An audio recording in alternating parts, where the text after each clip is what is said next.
expliquer. Regardez.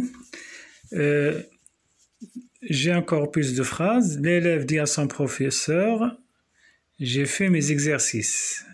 Alors, ici, il s'agit d'une phrase ou discours direct. Pourquoi? Parce qu'on a les deux points, les guillemets. Donc, c'est le discours direct. Alors, je vais transformer cette phrase du discours direct au discours indirect.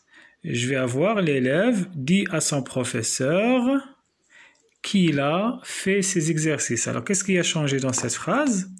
Bien sûr, on a supprimé les guillemets et les deux points. Et j'ai introduit par que. Pourquoi? Parce que la phrase entre guillemets est une phrase déclarative. Donc, elle est introduite par que. Bien sûr, que apostrophe parce qu'on a deux voyelles. Alors, ce qui change aussi, c'est le pronom personnel. J'ai passé du pronom personnel je au pronom personnel il. Parce que je rapporte un discours. C'est un discours indirect. Et la même chose, vous avez aussi les déictiques. Voilà, mais à la première personne, à la troisième personne. Bien sûr, ici, quand vous le voyez, vous avez le verbe introducteur, c'est dit, il est au présent.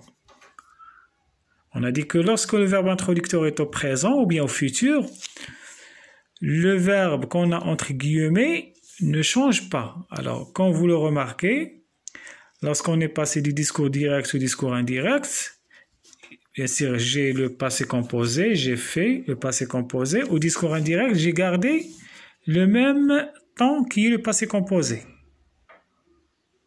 Alors maintenant, nous allons voir un autre exemple. Dans l'exercice, on vous demande de remplacer le temps verbal du verbe introducteur par un temps du passé. Quand on dit un temps du passé, ça peut être le passé composé, le passé simple, l'imparfait, c'est-à-dire n'importe quel temps du passé.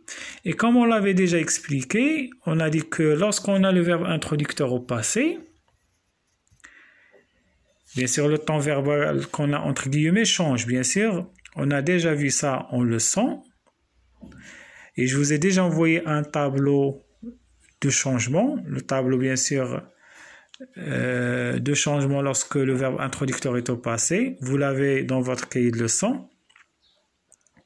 Alors, bien sûr, regardez cette phrase. L'élève a dit à son professeur, j'ai fait mes exercices. Alors, a dit, c'est le verbe introducteur, mais cette fois, le verbe introducteur, il est au passé composé, donc il est un temps du passé. Donc, qu'est-ce qui va arriver lorsqu'on va passer du discours direct au discours indirect? Alors, le temps qu'on a entre guillemets va changer. Donc, ici, nous avons le passé composé. Il va être remplacé par le plus que parfait. Plus que parfait. Bien sûr, reportez-vous au tableau que je vous ai envoyé. Vous allez trouver, bien sûr, les changements.